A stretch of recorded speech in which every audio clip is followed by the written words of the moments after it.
Bowl Mania continues right here on the Voice of College Football. I'm Joey. Co-host there with me tonight is Shane, and we'll be right back right after the buffer.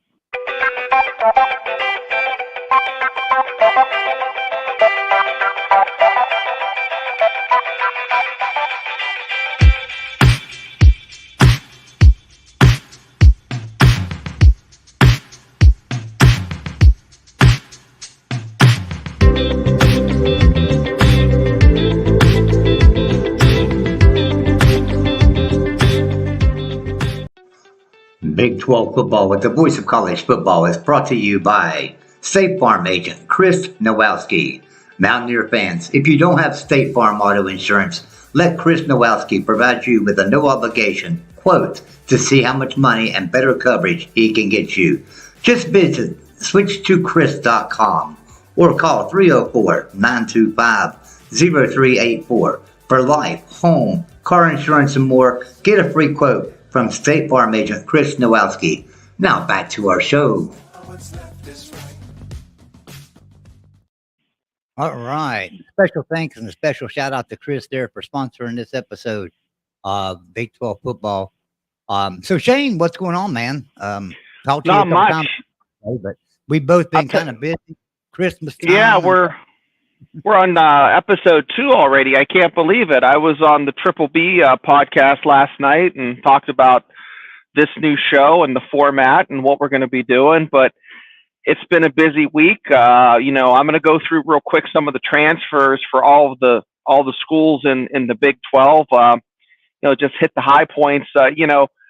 Baylor has 9 coming in and 9 going out. So the Baylor Bears looking pretty good, but you never know what you have. These are all guys that are most of the times second, third string retreads. I call them retreads or transfers. They're looking for a little bit of money, unless you have a guy like that, the quarterback from Oregon State, who had a fantastic year in a program that's not going to compete for a national championship or has the NIL money to kind of pay this guy what he's worth. But so, Baylor, look at, they got a 4-star recruit from Virginia Tech named Kyron Drones. He's a quarterback, 4-star recruit. From VTech, Josh Fleeks. He's a running back, 4-star, coming out of Nebraska. Then the rest are all 3-stars. There's another running back, Craig Williams. He's a 4-star. And then they have a 4-star, Lorando Johnson out of Arkansas. So they seem to pick.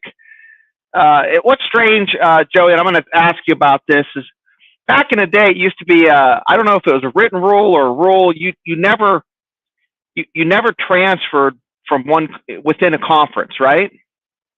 Right, yeah. There used to be a written rule. And as a matter of fact, there used to be a rule even back in, let's see, when was that? Not long ago. 2015 or 2016. No, 2014, wasn't it? So the quarterback from Oklahoma was transferring to West Virginia, and Dana Holgorsen wanted him to play, and Lincoln Riley was not going to let him in. So because he was within the conference, do you remember that? So right. It used to be. He turned down the approval. So Baylor has these guys transferring out. They have 1, 2, 3, 4-star guys. And, they seem to be swapping players with Arkansas. Like, they have 2 going out and 1 coming in from Arkansas. So they're losing a cornerback, a 4-star cornerback, to Arkansas, and then they're gaining a wide receiver. Baylor's getting a running back from Oklahoma State. The only ones that are not really notable are, you have a linebacker from Liberty. You have a tight end from North Texas. Another reason I say that is it's smaller mid-tier schools. But they have a 4-star quarterback coming in from Mississippi State, Sawyer Robertson. He looks like he could be it could be a good move for them. So what are your thoughts with these transfers? I mean, it's really hard to gauge because they're losing what they're gaining. Yeah, that's right, because they're losing 9, gaining 9. But, it's same positions, different positions. So you've got that going on, but the thing about it is what I think about these transfers is a player transfers. Let's say he transfers from Arkansas to Baylor or whatever. Okay, Arkansas scheme's completely different than Baylor's scheme, so he's going down there to learn a brand new scheme, and the players that are already there know the Baylor scheme. So is he going to be able to beat out anybody there? So that's where I don't understand these transfers because, okay, let's say you are a 4 or 5 star quarterback and you're been recruited somewhere and you sit there for a year and you think, well, I'm not ever going to get any playing time. I'm transferring to Baylor. And you go to Baylor and you don't know their scheme, but yet they got a quarterback that's a 3-star quarterback that's been there for 2 years and completely learned the system. You're probably going to step behind him. I don't care if he is a 3-star and you're a 5-star. You're probably going to step behind him. He knows the system, he knows the scheme, and he knows where everybody's going to be at when he's got to throw the ball. So that's my concern about that. I don't understand you move that at on all. to Baylor, BYU. They have 10 going out, 8 coming in, and there's some local guy. There's a local name on there I'm going to mention later, but who's transferring out is they're losing a linebacker to Tennessee. They're gonna lose 4 3-star guys to Baylor, Colorado State, Arizona State. Arizona State are losing 2 to. BYU is losing an offensive tackle, 3-star guy to Baylor. The one thing that stands out is they're losing a quarterback to Arizona State, Jacob Conover, and he's a 4-star. Now here's what they're gaining. They're gaining Kendon Slovis. If that name sounds familiar, he was a quarterback at Pittsburgh, and he played a couple games, and then they benched him. It makes your eyes roll back in your head like a slot machine just watching all this. But Cincinnati, 16 players transferred out. Cincinnati is not a program that gets a lot of 4-star recruits. They've lost 4 4-star recruits transferred out. The notables are J.Q. Hardaway. He's edge rusher he's going to Kentucky from Cincinnati. He's a 4-star. A D lineman, Mario Eugenio, 4-star. We have wide receiver, Blue Smith, is going to Western Kentucky. Now, if you're going from Cincinnati to Western Kentucky and you're a 4-star, I see basically coaches sitting that fellow down and saying, you're not developing, you're not getting, you're not picking up what we're putting down. It's time for you to move on. What are your thoughts? Yeah, and of course, we're West Virginia fans, and we know that Neil Brown has even announced in his press conference, sometimes players leave not by their own doing. Sometimes they don't. It's not that they want to leave; it's that they're not fitting in, and we set them down and talk to them about maybe you need to move on somewhere else. Right. And I think that happens at a lot of places. I think fans are going crazy about it. I know West Virginia fans in particular are going crazy about losing 12 players to the transfer portal. But sometimes it's the coach that sets them down and tells them, hey, we got to move on here because you're not fitting in. So it might be best if you transfer because you're probably not going to make the field. And I'm sure that's happening in every program. And especially now with the new court ruling that, you can transfer twice and still get to play. So, even some of the players are going to get to go on and play than players that have transferred twice, like Keaton Slovis, for instance. I think he's transferred twice already. So this will be his 3rd transfer. And, he's going to BYU, right? So he'll be eligible to play right away at BYU, thanks to that court ruling. So here's the way I look at it. I may be wrong about him transferring twice, but I think he has. So any card players out there, you play 5-card draw. You get a hand. You got a chance of getting a flush or maybe getting 2 pair. You're gonna get rid of some cards. There's some kings and some maybe some queens. You're gonna get rid of some good cards, some face cards, because you want something to fit in that hand and make a better hand. That's the way I look at it. That's the way I try to break it down because we're fans. We're not coaches, right? Right. Yeah. By the way, this So, is the Big 12 fan zone, and both of us are fans. We're not analysts. right. We are college football fans, just like you guys. And just believe us when we say you guys are going to be invited into our show. We will drop a link every once in a while, and maybe even tonight, for you guys to join us in the show and talk, because this is a fan zone. We're not here to make to speculate, but we are here to just talk college football the way we see it as fans. Yeah, shout out to Tim Green, and we got Kelly McCord on here. They were on our last show, Silas. Hey guys, it was good to see you. Hopefully we see you in the future too.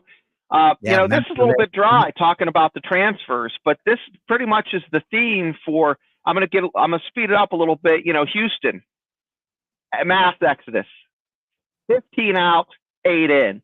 As we mentioned before, Cincinnati had 16 out, but they have 14 coming in. Okay, the floodgates are open, but they're getting backfills. Houston, not so much. Iowa State, another floodgate type of situation. They have 8 going out, all of them 3-stars, and 3 coming in, but they're getting a 4-star in the mix, a stud running back from Stanford, and Arlene Harris Jr. Man, his highlights from high school, he's really a fast switch, quick guy. We want to see in open space. So that would be a good move for them as far as strengthening their backfield. Kansas, they have 7 coming out and 11 going in, and that is because, hey, if I was a kid who was in maybe a junior college or at LSU, Bowling Green, California, any place where I just thought, hey, let's see where the hot school is right now, and that's Kansas. They're playing some good ball. Was a huge fan this year watching them play. Unfortunately, West Virginia didn't play them, but actually, fortunately for West Virginia, they didn't play them. Kansas State had 7 going out and 4 coming in, but not quite the amount that Houston had with their 15 out and their 8 coming in. The Sooners, 15 out, 12 coming in. They're bringing in a lot of guys and gals from Texas A&M, Texas Tech, Notre Dame, Washington, Oklahoma State, Indiana. So they're reaching all over. Miami of Ohio, Wake Forest, Michigan. So that's who they're transferring out. Oklahoma State. They have a lot of guys from Oklahoma State going to TCU, USC, Tulsa, Notre Dame, Washington. You have a wide receiver leaving for Wisconsin, and then your transfers in. Same type of situation. TCU. 6 out, 7 coming in. A lot of 4-stars coming in. They have 2 4-stars leaving, but they're rebuilding. It's reloading. Is pretty much what they're doing. This is going to be the theme for the next until they make a change and put bumpers on this. This is the way it's going to be. I don't know what your thoughts are on this. I'm not a huge fan, maybe because it's new. It just doesn't feel like college football. It feels like free draft, like free agency every year, all year. Yeah, it does, because when players can just come into the school and they don't like what's served for lunch that day, and they can go and just enter the transfer portal, makes absolutely no sense to me whatsoever. There needs to be a reason for a transfer. It used to be, hey, listen, I'm an old guy, but back in the day, you went to school. You stayed there. You played there. And if you rode the bench for 4 years, you rode the bench for 4 years. But you went there to stay there and play there. And once you're a part of that program, you were considered always a part of that program, right? And once you're a Mountaineer, you're always a Mountaineer. Once you're a Horned Frog, you're always a Horned Frog. That same thing, right? But here lately, it doesn't seem like we have any of that dedication to a program. It's more like, let's chase the money. Let's chase the playing time. The portal's open. Hey, so what if there's 2,000 players in there? I think I'm better than them, and I'm going in, and then they don't get picked nowhere.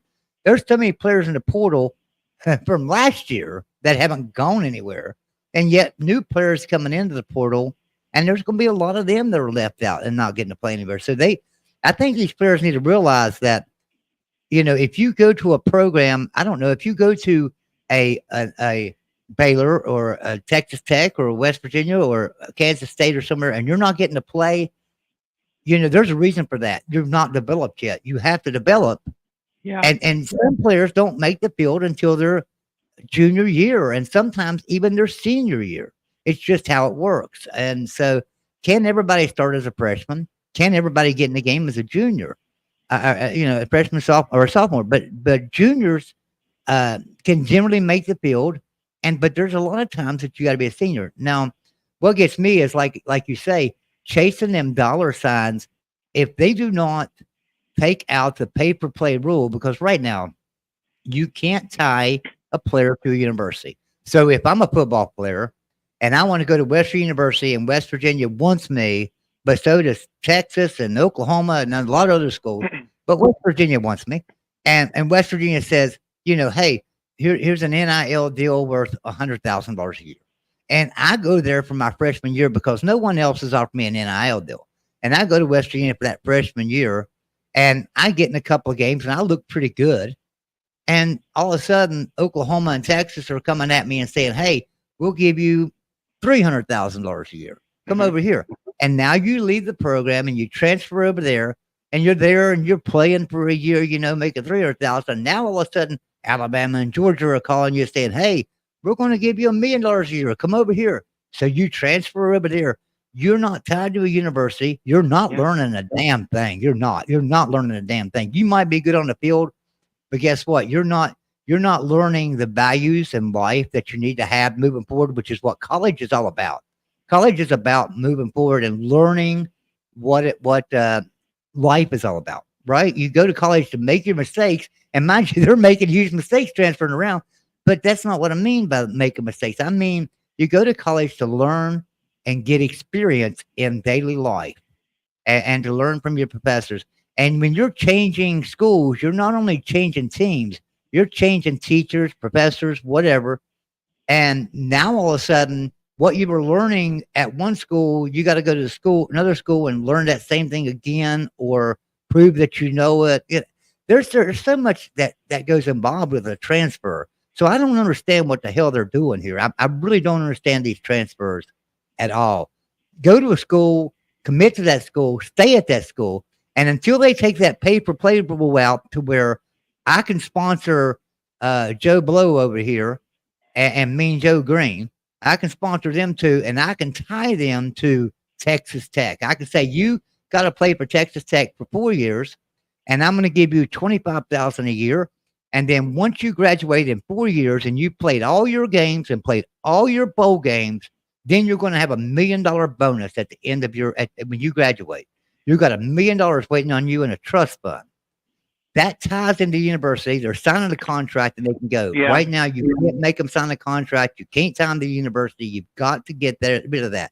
That would fix the transfer portal. That would fix this NIL deal.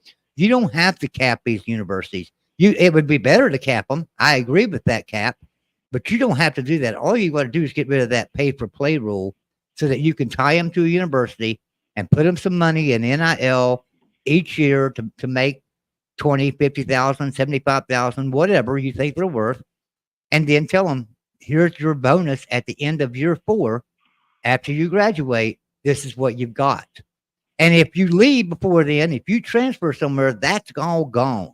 Now you've got to create another NIL deal and hope they give you a similar thing or something better. So that's what they need to do. We've got some new people coming in. I want to shout some people out here real quick in the chat, because we have quite a bit, and I want to say hi to everyone. So we've got Kelly in here, Kelly McCourt. Dana's still at Houston. No, Kelly, Dana was fired from Houston. Dana is gone. We also have Timothy Green, who reminded Kelly of that.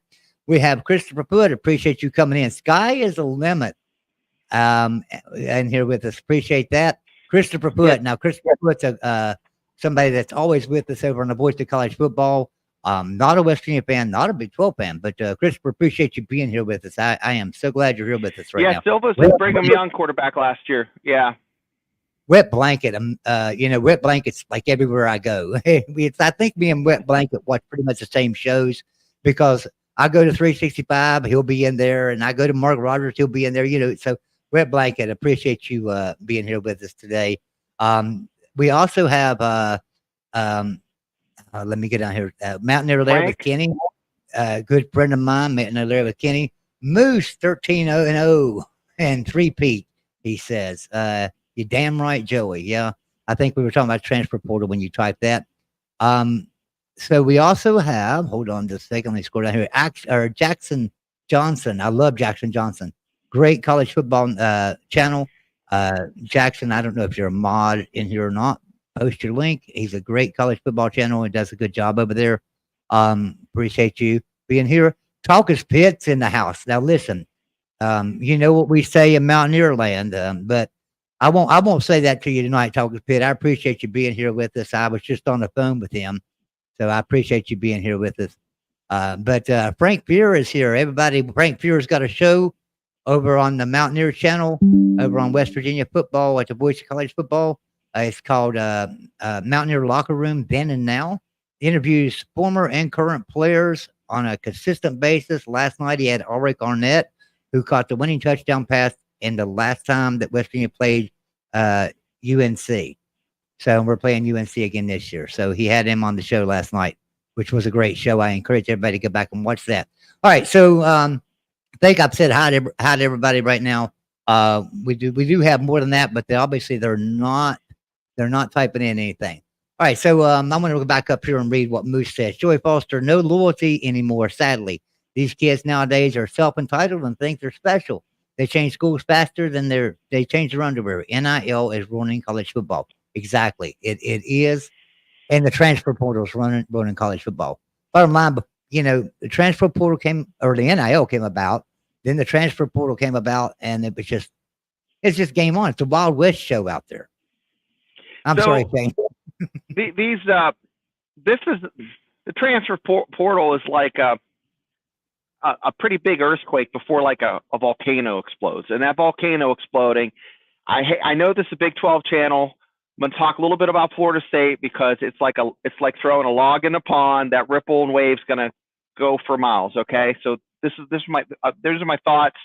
I want to see people in the comment section, either answer or give me your feedback. Joey, I want your feedback. We talked before about FSU maybe going to the Big Ten. That's what the reports are saying. Okay, they're saying, and we've talked about them being not happy with where the tea leaves are reading. And proof is they didn't get selected because the ACC is a weak conference. Okay, with that being said, we have Florida State wanting to leave actively. The board has met, a few hours ago, I don't know how long ago, and the wheels are in motion. We don't know if this is going to happen. If it happens, okay, is the SEC going to respond? And is this going to be an arms race to pull teams? Is the ACC going to collapse? These are all questions we don't know the answers to, but it's just pulling that little string on your coat. It's gonna, things are gonna fall apart, and I think the Big 12 will survive. I think the FSU to Big Ten rumors are a complete crock of crap, and here's why: FSU is not an AAU member. They are not. They're not. That's right. And, yep. And the Big Ten requires that to enter. Now, Nebraska's not AAU anymore, but they lost it after they were in the Big Ten. So you can't exactly kick them out of the conference. Yeah. So without being an AAU member, FSU is not getting in the Big Ten. I do not think. Now, this year, it was funny, though. You notice what the AAU did is that this year they selected Miami to come into the AAU, but not Florida State. So Miami is an AAU member. So Miami would probably be the likely candidate to go to the Big Ten. Now, I think that FSU could get into the SEC or Big 12 or something like that. But I do not think they're going in the Big Ten. I do not think. And they're not a Big Ten school. They don't have that feel. I mean,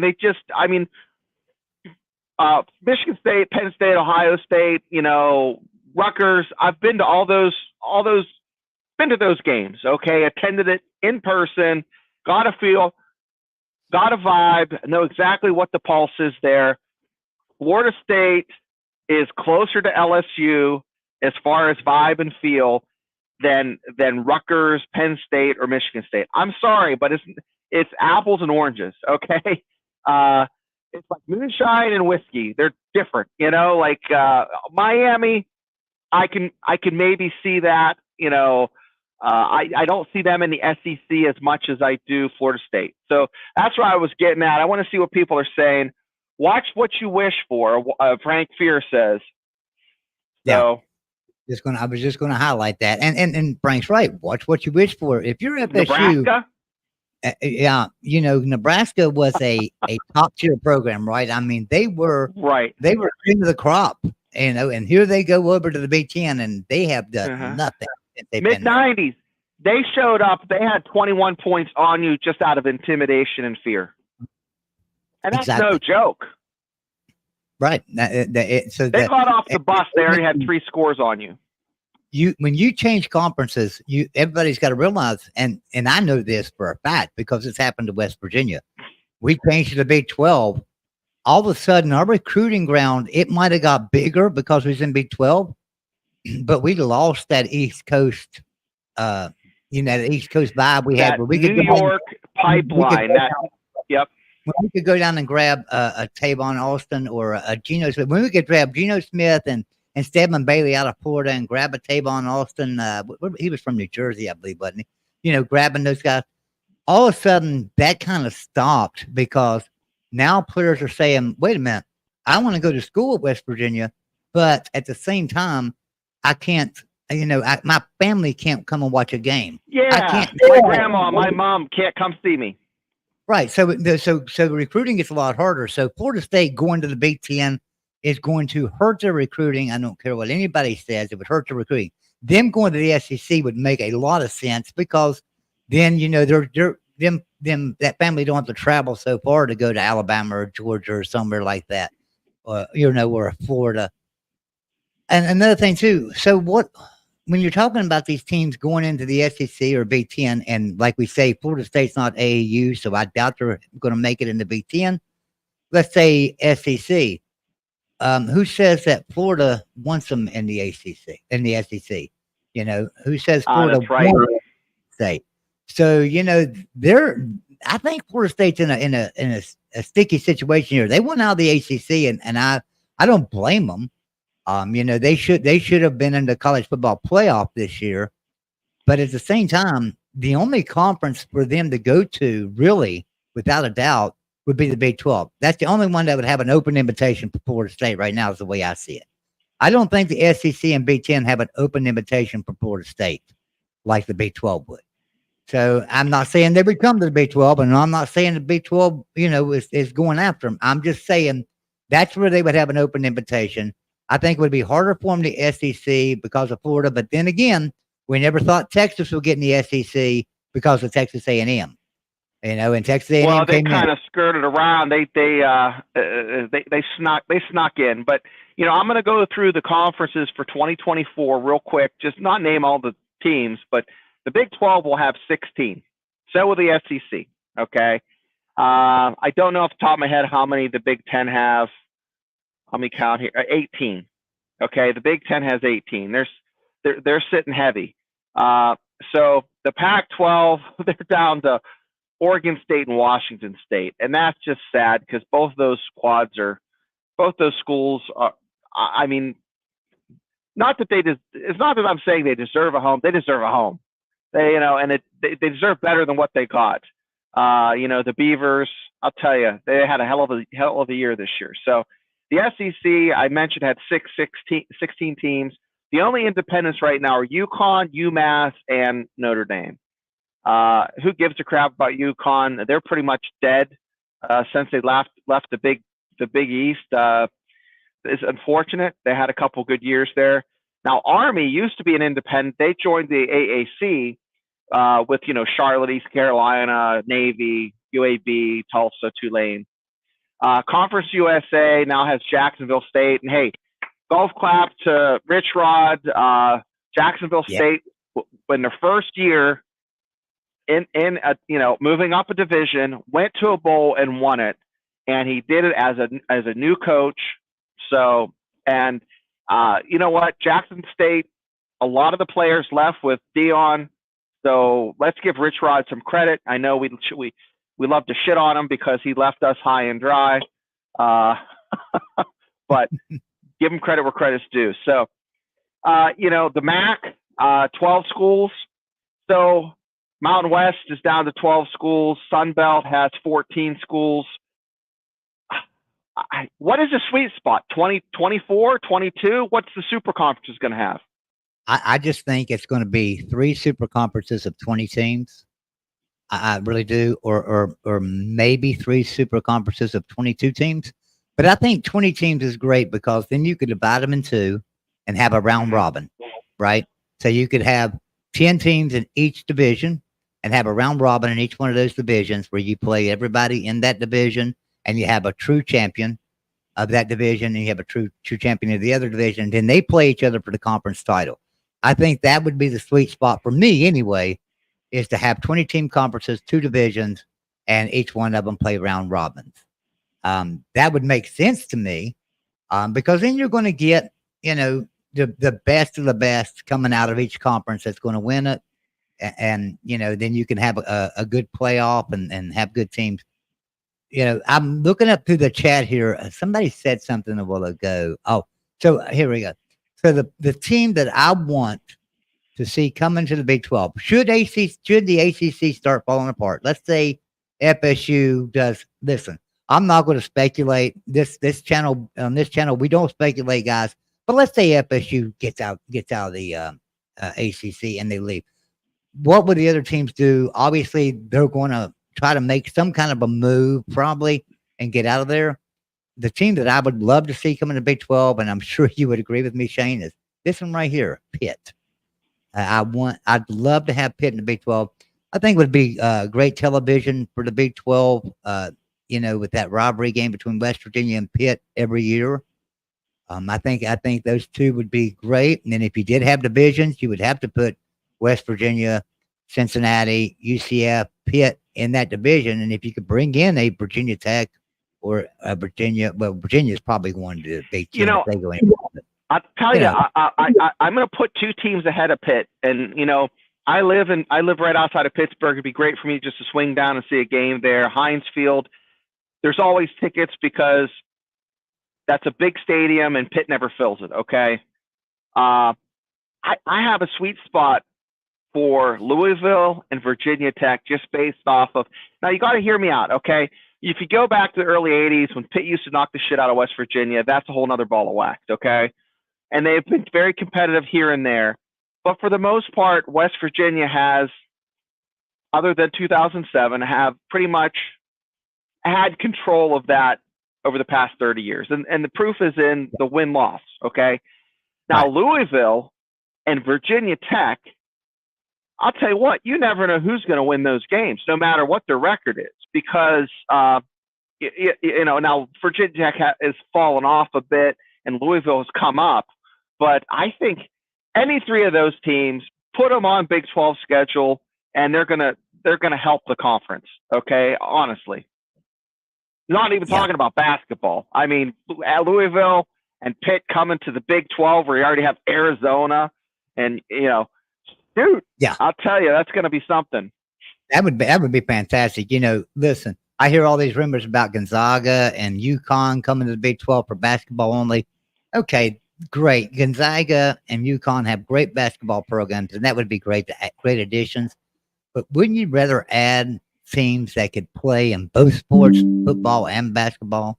I would. Right. I would. And Chris Wood is spot on. Yeah, and that's why I said a volcano. It's going to happen. I think that's the reason we haven't seen Gonzaga and UConn have the invite coming from the Big 12. I think the Big 12 is kind of waiting to see what's going to happen over in the ACC, and I don't blame them a bit. Do you? I mean, I would sit and wait and see what's FSU going to do, and then how's the ACC going to react to that because I'll hey, tell you what. Clemson won't be far behind FSU if they leave. Yeah, Clemson will more than likely go to the SEC. Now, I saw the comment where FSU might have been snubbed for the SEC. That is a possibility. They're stupid if that's the case. I mean, merchandising, Florida State is, in my eyes, is a blue chip program. Okay, they're every bit now. Not recently, but you go back to the late '80s, early '90s, early 2000s. You know, they're top 5 every year. Okay, they're one game away from a national championship. 8 out of 10 years. So, yeah, Gonzaga and UConn. Yeah, it's not gonna. Yeah, I don't see that happening, guys. But I know that. I know if you're in the Big 12 and you're Texas Tech or Houston or Baylor or and in next year's case, Arizona State, Utah, and Colorado. If you're those teams, you don't want to see us getting any more teams from the East. You'd like to have a Gonzaga come in or something, but you don't want to see any more teams from the East. But I know on the eastern side of the Big 12, with West Virginia, Cincinnati, and UCF, we would love to have some more Eastern teams come in. So, I just like to see. Yeah. We don't know. None of us know what's going to happen. Will Florida State be able to even get out of the grant of rights? $120 million is a lot of money. It's a lot of money. Is ESPN going to come in and tell the ACC, look, you have SMU and Cal or Stanford, coming in and stuff. You're fine. We're going to pay you the same amount of money. Let FSU go over to SEC. ESPN could literally do that and pay the ACC the same amount of money, and let those teams replace the money from FSU leaving. Now, would that happen? I don't know. There's no incentive for ESPN to allow that to happen. Why would ESPN allow that to even happen? There's got to be some incentive. I have a question for our fans here that are on. Frank, you might know this.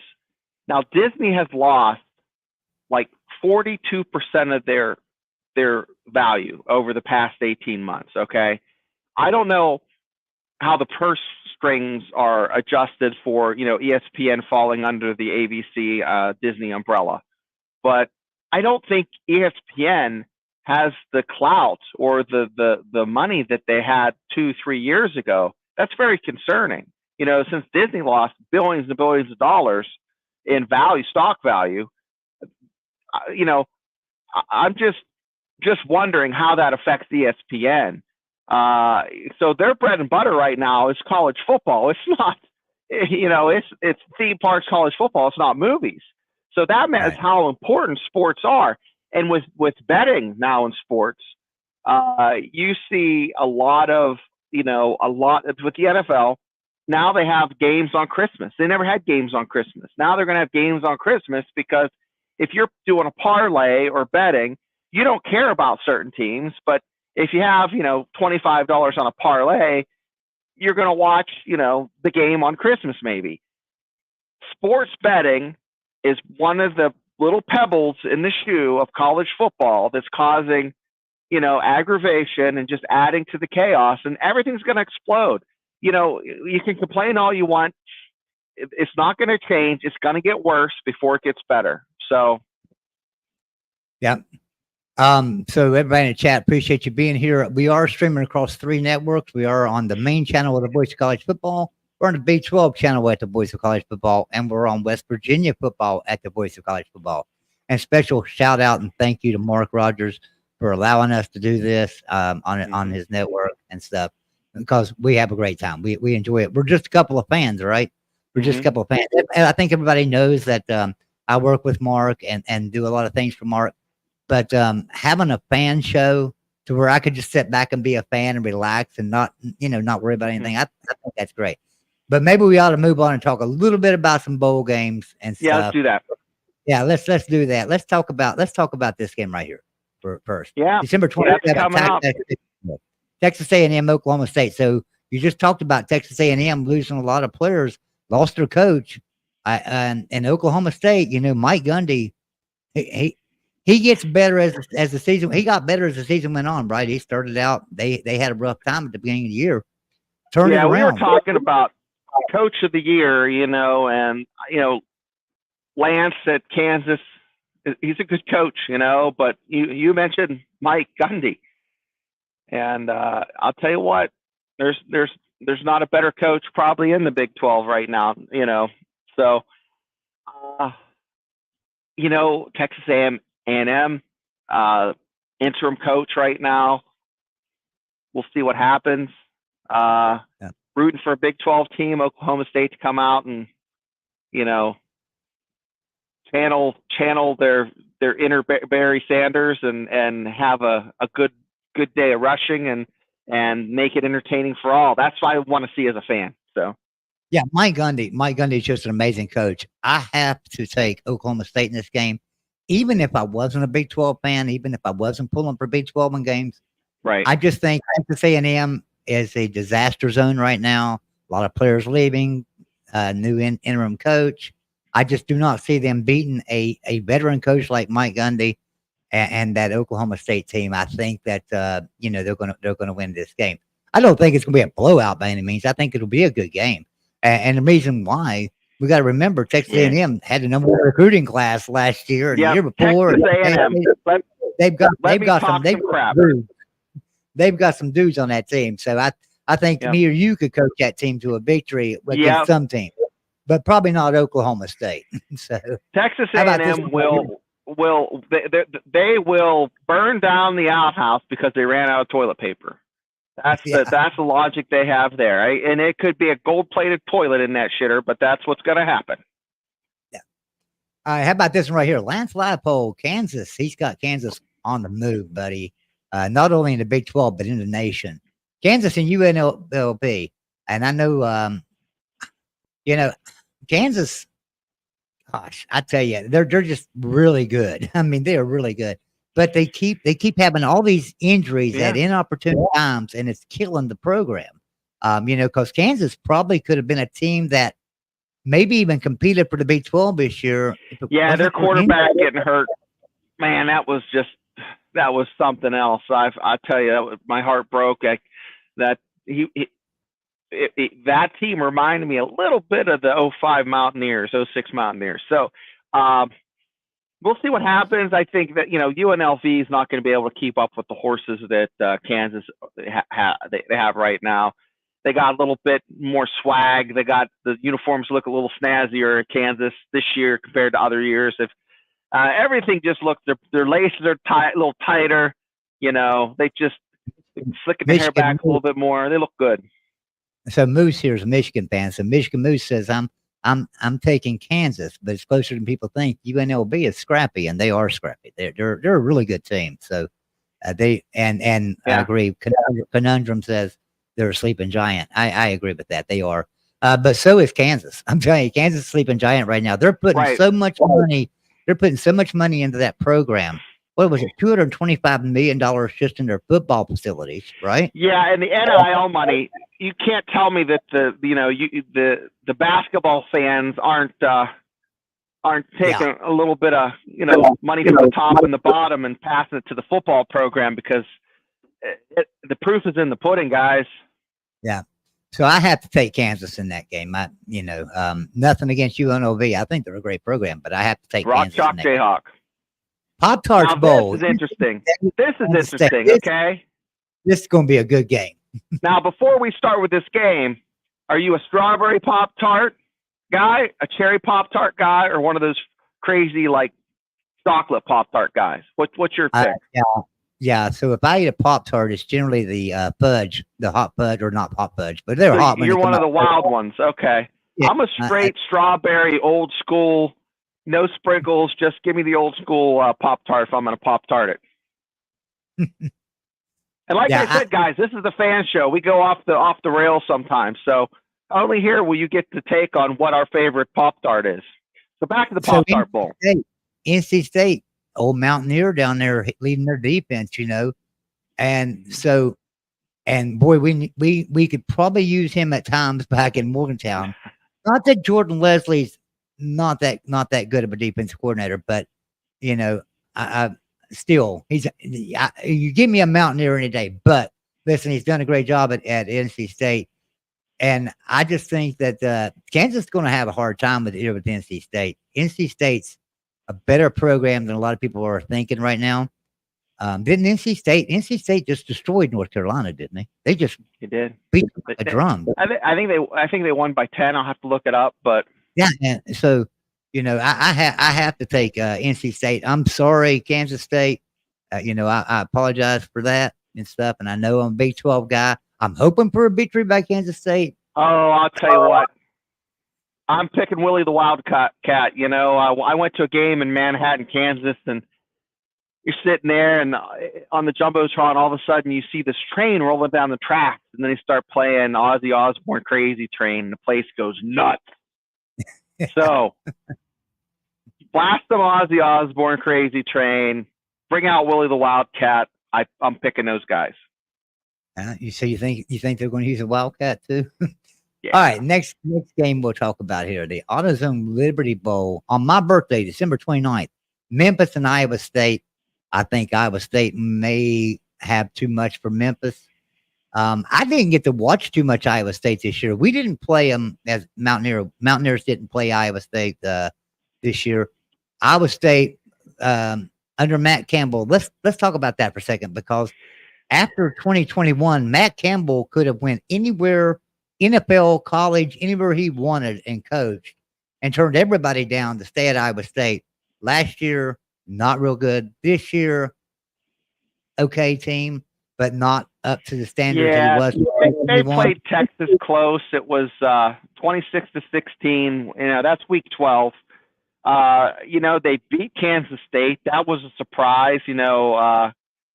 There were rumblings that they were sick. They were not happy with his performance, and maybe a warm seat, not a hot seat. But those are the last three games. It was 42-35 against Kansas State. They beat BYU. They blew them out. So the last three games, they're playing some pretty good ball, and Texas is no slouch. And then against Texas, it was close until the third quarter, if I remember correctly. Yeah. Yeah, it was. The third quarter, Texas pulled away. In the third and fourth quarter, Texas scored 20 points. So it was a close game. It was a one-score game up until the fourth quarter, guys. So don't sleep on Iowa State. How about this game right here, the Alamo Bowl, Arizona and Oklahoma? That's going to be a good game. And quite honestly, come on, Arizona. Let's go. You're coming to the Big 12 next year. Oklahoma's leaving. Go ahead and beat the hell out of them and send them out. I want that to happen, but wish in one hand and clap with the other. You know what I mean? So I think Oklahoma's gonna win. If Arizona wins, that'll be fantastic for the Big 12. Yeah, I do. I really do. Don't let the door hit you where the good Lord split you, Sooners. Yeah. So I'm going to say, I'm not going to say, but I'm going to go ahead and talk about it. This game right here, the Duke's Mayonnaise Bowl between West Virginia and UNC. We talked about that one last week as well. But, I was looking at that today. I was looking at ticket prices for different games, because that'll tell you sometimes about, okay, which games are in higher demand, which ones are bringing the crowds, which ones have the travel. Of every bowl game in the Big 12, only one, the ticket was more expensive than this West Virginia North Carolina game, and that was obviously the playoff game with Texas. Okay. The lowest price ticket for the that I could find for the West Virginia UNC game was $73, and the closest to that in the Big 12, the closest ticket to that was $43, and I don't remember which game it was. But one of them bowl games was $43.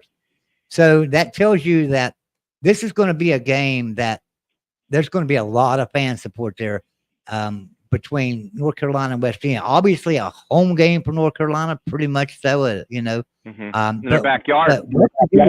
Hey, listen, I can get to Charlotte, North Carolina in 3 hours. That's nothing. That's not a drive for a bowl game. So you're closer to the bowl game than you would be going to Heinz Field or Acrisure Stadium in Pittsburgh, or even Morgantown.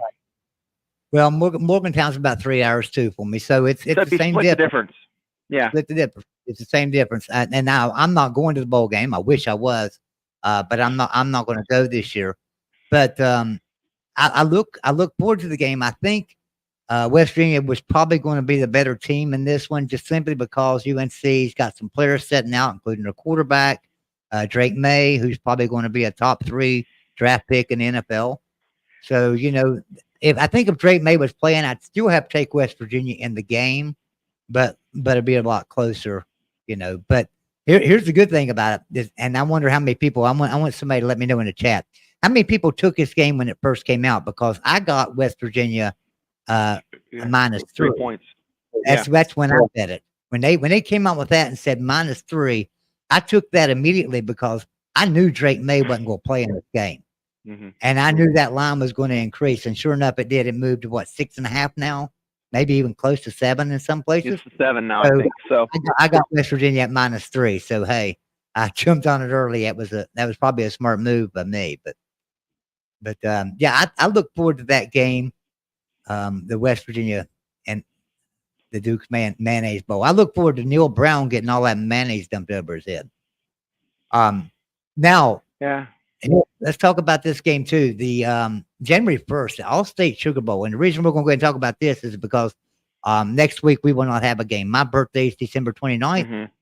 And so we're not gonna have a show for you guys next week. I'm looking forward to this game.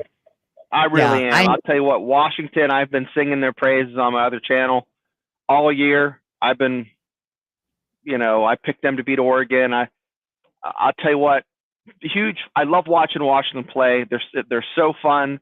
Man, it's a breath of fresh air in a dying Pac-12. But yeah, hopefully they roll up Texas.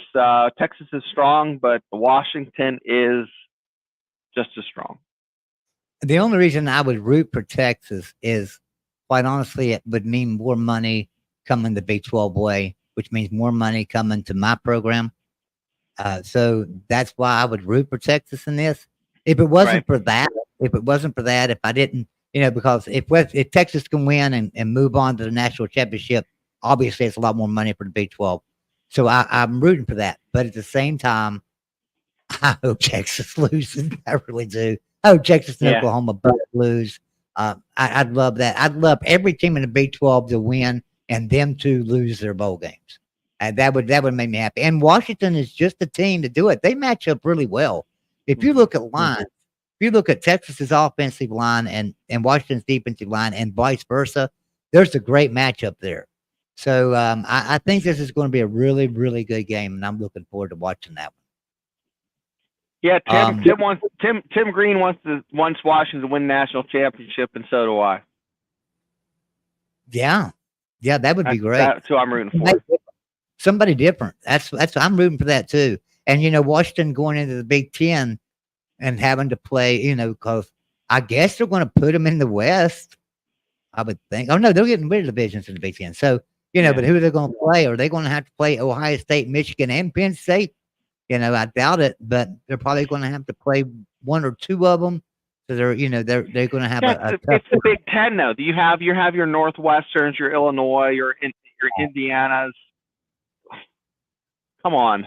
I mean, I was thinking about that today. You look at the SEC. After the first 2 or 3 teams in the SEC, the rest are no better than anybody else in the country. After the first couple of 2 or 3 in the Big Ten, the rest are no better than anybody in the country. It's not like that in the Big 12. Everybody in the Big 12, the 10th place team could beat the first place team any given Saturday in the Big 12. We are really like the Big East, and that includes Oklahoma and Texas in here too. Because look, Texas has not fared well the last few years in the Big 12. And the SEC, the only team that I think is not good year in and year out is your Vanderbilt. Arkansas can still beat anybody on any day. It's just the way it is. Arkansas reminds me of a Big 12 team. I mean, honestly. Yeah. And so does Missouri. Of course, Missouri obviously was in the Big 12. Was the Big 12 team. Arkansas and Missouri, they just remind me of Big 12 teams that You know, they probably would Yeah. do better in the Big 12, and it would be a stronger conference. But at the same time, you know, everybody talking about the SEC and Big Ten being much better conferences than the Big 12. I don't agree with that at all, because I'm gonna tell Well, you right now, you take the top 5 teams in the Big 12, yeah. maybe maybe the top 5 teams, all of them would lose to Georgia or Alabama or Ohio State or Michigan, but they'd be a lot closer games than Michigan and Northwestern and Ohio State and Northwestern or Vanderbilt and, you know, I mean, and Georgia. That would just be a lot closer games. So yeah, I think the Big 12 is a really strong conference. Yeah, the Big Ten over the past 10 years, you know, it's been either Ohio State and then everybody else, you know, or the drop off's been pretty significant. And I just don't see any desire. I don't have the desire to sit there and watch a 10-3 football game. It's not entertaining for me. It's not, and they can't tell me the defense is that good. Okay, that's not the fact. The fact is, it's just abysmal. You watch an SEC program, it's a better product, I think. But I'm biased, so yeah. I'm going to go ahead one more time. I want to run our advertisement, and special shout out to our sponsor, Chris at State Farm. Everybody be sure and check him out. I'm going to run that one more time. Give us 30 seconds for a little break here, and we'll be right back. Big 12 football with the voice of college football is brought to you by State Farm agent Chris Nowalski. Mountaineer fans, if you don't have State Farm auto insurance, let Chris Nowalski provide you with a no-obligation quote to see how much money and better coverage he can get you. Just visit switch2chris.com or call 304-925-0384 for life, home, car insurance, and more. Get a free quote from State Farm agent Chris Nowalski. Now back to our show. All right. Thank you very much, Chris, for sponsoring this show for us. So going back to the chats here, let's see.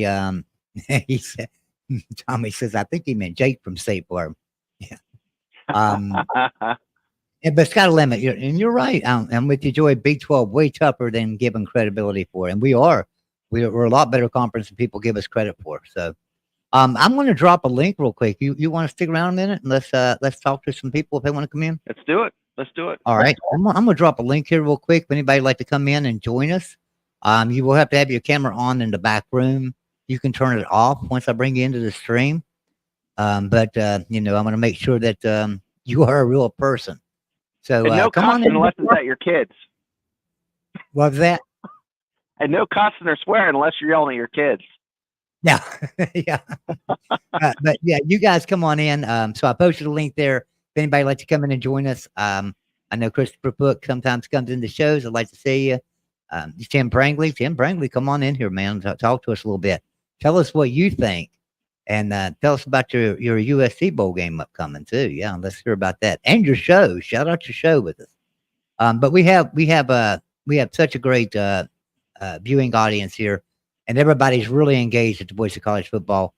And so we want to give you a chance because this is a fan show, right? I mean, this is all it is. It's a fan show. Hey, look, I'm the first to tell you, I don't have a clue what the hell I'm talking about. I'm a college football fan. I love college football. And I'm right and I'm wrong sometimes. And if I'm right, generally it's a guess. And if I'm wrong, it was probably a guess that just turned out to be wrong. Mm-hmm. So, but, it's just a fan zone. We're just having fun here. We'd love to have you guys join us.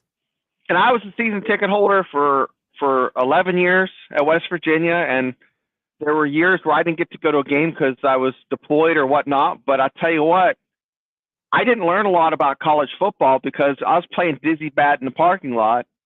But something had to sink in there, and I have a feel for what I like to watch.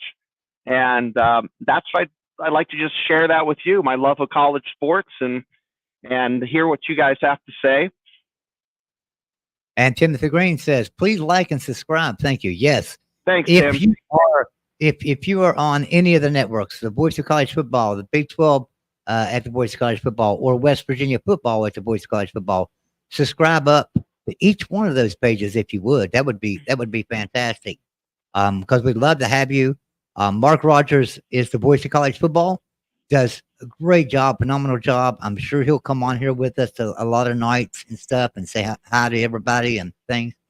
But be sure you sub up everything and always hit that like button. It does help the algorithm. It's not for us. We don't really pay attention to how many likes we have, to be honest with you. And I don't never look at thumbs down. You know what? If you want to give us a thumbs down, do it. That's fine with me too. Yeah, bring on the heat. Yeah, that don't bother me at all. Let's see what Scott Limited. If I drop in before Christmas, we'll hope all is great one and very happy holidays and New Year's. Yes, Scott Limit, Merry Christmas to you. Merry Christmas to everybody in here and Happy New Year. Hopefully we will be back with you guys, but schedules are going to be kind of fluent here for the next couple of weeks with New Year's and Christmas and everything, and my birthday. Yeah, I'm turning older. I'm already as old as Methuselah, but now I'm going to be another year older. Hey guys, 'tis the season. Ignore your wife, your kids, your husband, and just join us here for festivities. We do have somebody in the background. I'm gonna bring him in here real quickie. Great guy, great friend of the show, Mr. Christopher Foot. Hi, Chris. How you doing? Fine. How are you guys? Chris. Good. What do you want to talk Good. about? What's on your mind? Well, what's new with you? Oh, nothing. There's nothing worth. I don't really have anything to say. I just wanted to give props to you guys, though. I think I didn't know you were doing your own show, and I kind of like the different approach that you're taking. It seems to be a little bit more, what's the word? Well, it's closer to what I think, I guess. I don't know if that really matters, but seems to reflect closer to what I guess I think about certain things. So, like, what are you talking about? NIL and transfer portal or team-wise? Not exactly. In fact, I don't really understand very much about that part. That's kind of something I'm not used to. I noticed when you started your show, you kind of led into the fact that, and I never played football really. I played in grade school and I never really played that much. And so I always thought just being on the team was enough to make a person want to stay somewhere. But I guess in the world we're living in now, I guess there's a little bit more to it than that. I guess they want to be paid. Yeah, that's just it. The reason I was drawn to college football, and I'm a Steelers fan, but there are periods of time where I won't watch a Steelers game. Okay, and it might be on the background, but with college sports on Saturday, I don't care who's playing. I'll watch it because these kids want to play because either they love the game, they have some desire to make themselves better, or they lack something in their personal life and their background that they're filling that void with that sport. And I think that's being ripped away right now with the money. That's my feeling. But you know what they say, money's the root of all evil. Actually, it's the love of money's root of all evil, but everybody says money's the root of all evil. And it's destroying college football as we know it. It's, I'm not a fan of NFL. I hate NFL. I don't watch NFL. I don't understand the trades and all that stuff in the NFL and crap. I don't like it. I always like college football because of the consistency of knowing that players are going to join. They may not be real good year 1 and 2, but year 3 and 4, they were going to be pretty good. And I was always excited to wait and see what they developed into. Whereas in the NFL, they're all already developed, and it's just, how good one player compared to the other. In college, though, I love the fact that you might have a down year, a rebuilding year for most teams, reloading team for others, a reloading year for others. But you always had a down year, right? You always had a year where you lost a few games or a couple of games, and you was just trying to get it back up there. That's what I loved about college football. But now it's where the teams with money, the teams that have higher NILs. I was looking today, Texas, Alabama, Georgia, Ohio State. Their average NILs are like $100,000, over $100,000. Average NIL at most other schools is $50,000 or under. And so how can we compete with those teams? is if they don't get a hold of this NIL and change things, either cap these universities or do away with the pay-for-play rule or something like I was saying. If they don't do something about it in the next 2 years, these teams like Alabama, Georgia, Oregon, Ohio State, Michigan, Penn State, USC, they're going to run away and there'll be a conference all of their own, and the rest of us will be left there to pick up the scraps. They have to get a hold of this. Do you agree with that, Christopher? Well, I can't really say much about it. Like I said, that's not something I've really put much time into to figure out, I guess. If you want my opinion, I kind of have an opinion that I think it might actually work the opposite. I mean, it's kind of like a sharp knife cuts both ways sort of thing.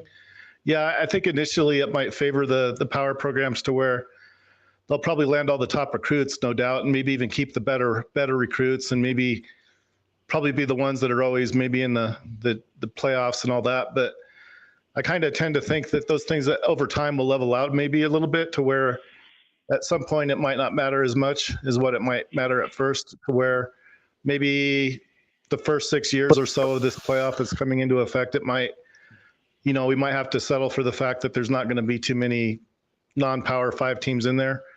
But I think there's a way that it kind of, I'm guessing, to be honest with you, I don't really know, but I kind of think this might work against if the idea is to consolidate all these teams together and corner the market, which is, I guess, kind of maybe what they're trying to do.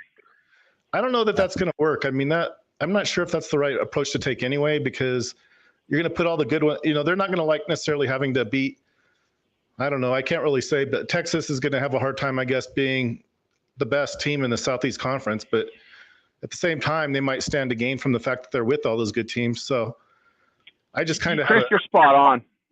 And I'll tell you why. You're okay. So think about 15, 20 years ago, West Virginia played Penn State, or not 15, 20 years ago, 30 years ago, mid-'80s. Penn State's second and third string guys were better than West Virginia's second and third string guys. Now, the first string guys were pretty close. Not, Penn State would recruit tough, bigger dudes, a little faster dudes. But what would happen is a head ball coach would have those other kids, second, third string, for 3 or 4 years. They were pretty much stuck there. Okay. Now you might have a guy who's on the outs with the coach or is disgruntled. They can move and they can go to these middle tier programs, like your Memphis and your programs like that. And that's why you see a lot of these like Tulane and a lot of these schools really having good years, because they're pulling, like a lot of West Virginia's players are going to Liberty. There's 3 guys going to Liberty. And the pendulum swings both ways, like you said. So it does have a negative effect for those programs. Once again, they have a chance to reload. Who's suffering is the high school senior. There's not as many folks getting recruited straight out of high school. There's not as many spots on the team. So, that's where I'm hoping things will have the big explosion. Everything's going to fall in place and things are going to kind of settle down, and we'll have what we're going to have moving forward. But and what worries me is they're talking now, and I think everybody knows this. They're talking NIL in high school football. All right. So when NIL finally becomes a complete part of high school football, which is probably going to happen here in the next couple of years, then what's going to happen? Is it going to be middle school, junior high, And then when is my 10-year-old grandson going to start making $100,000 a year to play football? That's what I worry about. I don't care about these players being paid. I think they should be paid, but I think it should be name, image, and likeness. In other words, if a jersey sells with their name on the back of it, or football that they've signed or something like that with their name on it, they get a kickback from it. I do not agree with, hey, we'll pay you $1 million. Come and do an ad for us, and let's come and play. I don't agree with that, because there's no boundaries, there's no bumpers. So a player can sign with Ohio State and get a big NIL deal and take that money and run. And transfer to Tulane and have that money, and there's nothing to hold them within that program. There's nothing contractual, really. Like there's probably some contract, but it's not really that binding because they leave within a year. If they don't get a hold of NIL in college, how in the hell are they going to get a hold of NIL in high schools and stuff like that too? When they start doing that, when they say, "Oh, look how good that player is," he's going to be going to Alabama. So let's go give him some money right now, and while he's playing in high school, and let's get him to advertise for us, because when he goes to Alabama, it's going to be huge, and we're going to make a lot of money as a company, and that's what's happening. And I worry about that. I really do. I don't want that to happen to high school football, middle school football, anything like that, even city football or county football, whatever division they might be in. I just worry about this money. It's all about money now, and I don't like that. No, I don't want to see these kids eat ramen noodles, okay, or just eat from the training table and not have money to get a pair of socks. I don't want to see these kids suffer, okay. But there like you said, there has to be some guidelines put in. Congress has to get involved. The NCAA, with what has transpired over the past week with the basketball situation, it's going to affect college football, but not nearly as much as it's going to affect basketball. We're in a time of change and flux, so just be patient with us freaking out one way or freaking out the other way because we're just reacting, and that's what we're going to do on this show a lot of reacting and want to hear what you have to say. And then we're going to have shows where we're going to talk about, when you tailgate at UCF, what do you eat? Morgantown, you're going to have pepperoni roll. In Pittsburgh, you're going to have a sad sandwich, because it's just maybe for Andy Brothers, they sell them in Acrisure. But, what do you eat at BYU? What is it just hot dogs and burgers, or do you have like a special potato salad? We're going to talk about that kind of stuff here because I think that's interesting.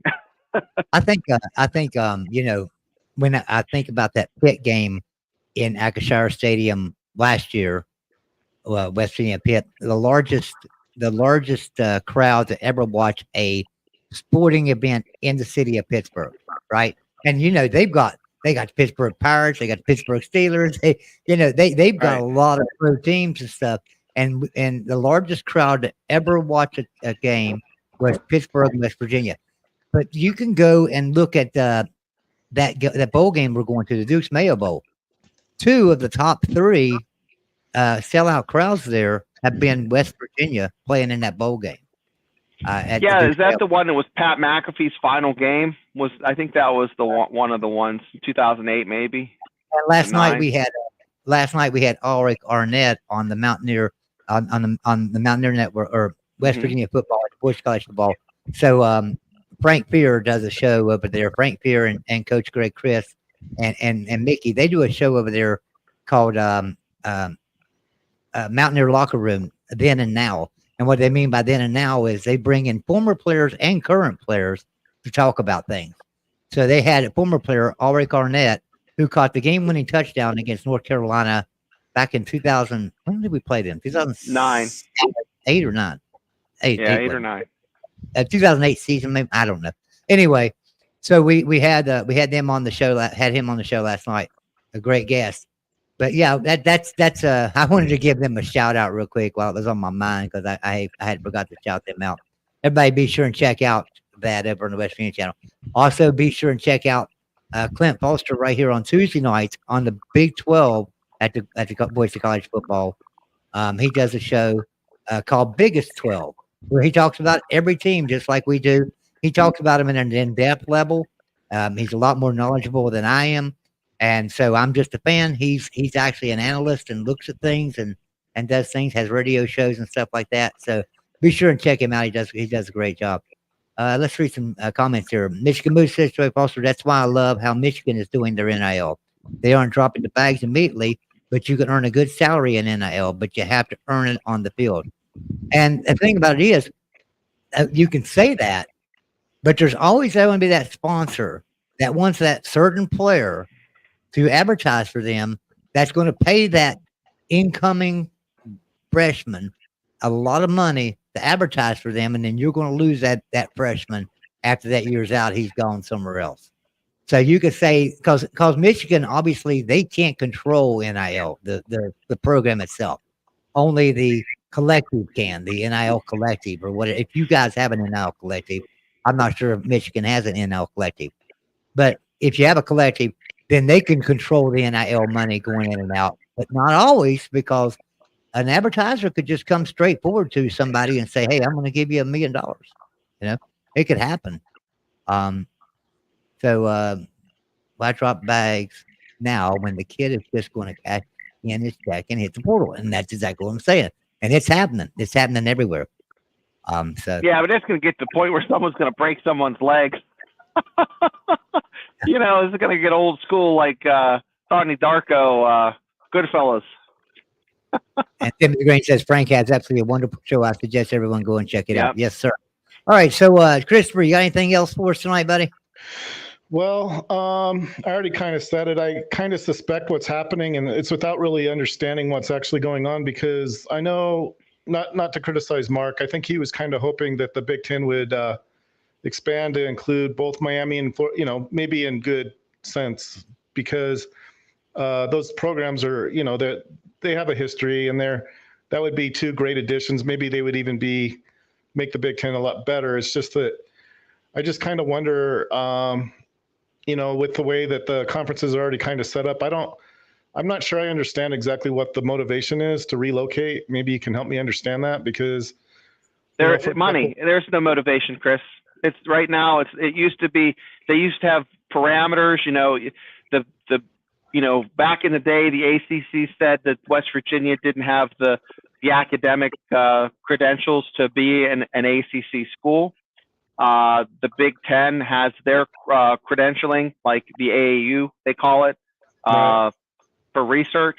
You have to have $70 million brought in per research grant. So that's what it was back then. Now it's just the dollar bill. That's what can you bring? And let's face it, Chris. All right. So ACC, and I think everyone in the country agrees with me, they made a huge mistake when they didn't take West Virginia just because of academics. They made a huge mistake, you know, because West Virginia could have helped that conference, and that conference would be really strong today if West Virginia was in that conference. But they didn't take them. I can understand the Big Ten not taking them, but why? Why should they? Because, you know, they've got Ohio State, Michigan, Penn State, and all those programs. The Big Ten's a lot more stable than the ACC has ever been. So I can understand them turning it down. But the ACC, even back then, was really not stable enough, in my opinion, to turn down a team like West Virginia. Now, a lot of people say, well, they took Louisville over West Virginia. That didn't really happen. No. That. They took Missouri over West Virginia. They didn't. Louisville didn't join the ACC till 2014. You know, Louisville. I'm talking about the SEC. West Virginia joined the Big 12 in 2012. So, you know, we both made applications, Louisville and West Virginia, but they didn't accept either one of us at first. And then West Virginia got accepted to Big 12. Once we hit the Big 12, the ACC was kind of like, oh, wait, we got to take somebody here. And then they were like, okay, we're pressed. We got to we get them now before we lose them. Yeah. And so they had to grab Louisville real quick, you know. So, but, you know, they started making their mistakes back in the 90s when they started picking off the Miamis and Virginia Techs out of the Big East and the Boston colleges, you know, especially like Boston College and Temple. They took Temple for a while, you know, and Maryland. Those teams were great in the Big East. They didn't fit in the ACC. You know, they were always Big Ten teams. Maryland's always been a Big Ten team. They fit in there or they fit in the Big East. So, you know, you think about them take ACC trying to make a better conference, but they don't take the best team for them because of recruiting footprint, right? There's not a lot of recruits in the state of West Virginia. We admit that. So, but because of recruiting footprint and because of academics. And academics, hey, I'll take West Virginia's academics over any Well, schools any well, day. it's the Promise Scholarship that West Virginia has that brings that down. It's so convoluted, not fair. It's just not even funny. Well, our motto at West Virginia University is to educate Appalachia. Period. Right. That's it. We educate Appalachia. So it doesn't matter if you live in the state of West Virginia and you want to go to college, you can go to West Virginia University. And so that hurts the academics because let's face it, not everybody's cut out for college, and they go in there and they make it 6 months and they're out, and that hurts the academic level at West Virginia University. A lot of schools like Pittsburgh, for instance, they have smaller schools that they can send They're these private. students to. They got smaller schools they can send these students to and build them up a little bit and get them to where they can make it at Pitt and the education level at Pitt. And so then they bring them in, and it doesn't hurt their academic And standards. Pitt's a private school, so it's apples and oranges. But West Virginia is a lot like Missouri, and Missouri was picked to go in the SEC instead of West Virginia. So West Virginia, I think, is more of an SEC school, going back to their roots of the Southern Conference in the late '50s. So, but Chris, what team do you follow, Chris? Well, I live in Colorado, maybe the Air Force Academy, but I don't really have any allegiance to any one particular team. I attended the University of Colorado for 2 years. So, Chris, I since went you to follow Air Force and Army just came in the AAC, do you think they're ever going to be able to compete in this day and age in college football with no NIL? Or do you think the Pentagon needs to change that and allow them to accept NIL? Never Well, I happened. already told you, I don't really keep up with the NIL to where I can really tell you anything about it. I think Army has a good football team, if that's what you're asking me. I think they can this year they do. Mm-hmm. So I guess I don't know how NIL really impacts that sort of thing. I could try to guess about it, but I couldn't tell you anything you don't already know. But hey, tied into Colorado, I'll tell you what, I can't get enough of that Prime second season on Amazon Prime. I watched that. I just watched the episode after work today. Right.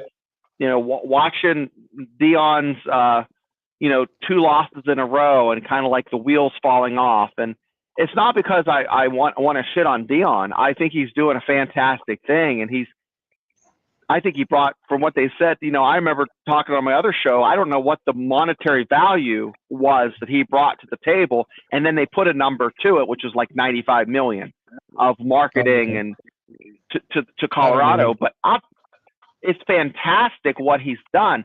He was serving them. He had them change the chef. And if you watch the last episode, he had a tomahawk ribeye on a plate. It looked like you're on a cruise ship, Joey. It's crazy. And you're thinking about bringing kids in, and you go and you see that. You're like, yeah, I'm coming here. We got tater tots.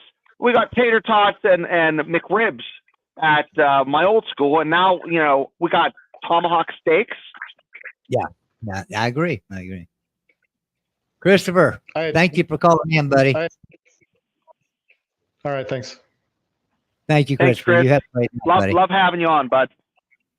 No, I appreciate it. You guys have a good perspective on it. I really like it. Well, we're here all week, and we hope to see you again soon. Like and subscribe and share it. I will. So Thank tomorrow you. night, everyone, and Christopher, tomorrow night, everyone, we will have Mountaineer Fan Zone over on the West Virginia channel, and we will run it on the Big 12 channel as well. Shane and I will be right back with you, but it's mostly just Mountaineer talk. We're not going to talk about a lot of other teams.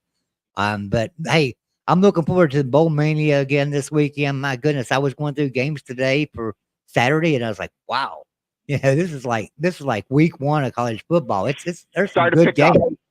Yeah. So yeah. So college football season's wrapping up with a bang, with a lot of great bowl games. Unfortunately, if you're like me, if you're old like me, bowl games don't have the nostalgia they used to have. I can remember back in the 70s, 80s, and even the 90s when you had 9 or 10 bowl games. So you had your top 20 teams get in. And, and lucky that, honestly, lucky that I was a West Virginia fan because we got into a bowl just about every year, and, and stuff, especially under Coach Don Nealon, who was a Hall of Fame coach. So, I was lucky with that. But all right, well, I'm gonna wrap this show up. Shane, you got anything else for us, man? No, it's been fun. Hopefully, you guys stay along for the ride. We had some great comments in the section, in the comment section. Like, subscribe, share, spread the word, and we'll be here tomorrow night talking about the Mountaineers. We try not to talk too much about them tonight. Tomorrow night we'll be either complaining or maybe singing the praise of Neil Brown and what he's done in the transfer portal. You'll stay tuned. You'll find out. And recruiting. And so we will listen. I didn't go over a lot of recruiting tonight in the B12, and I know signing day was yesterday. But let's face it, guys. There's more signees to come. We got spring ball to come. There's going to be a lot more transfers out, a lot more players coming in by the time this is over with. Not a lot to talk about right now. But hey, but I want to say this. Congratulations to Texas Tech for such a great class. I mean, they've got an amazing class. So Joey McGuire is doing a great job down there recruiting. Hope he can get everything going the other way. All right. So thanks everybody for tuning in tonight. Everyone have a good night, and we will see you next time.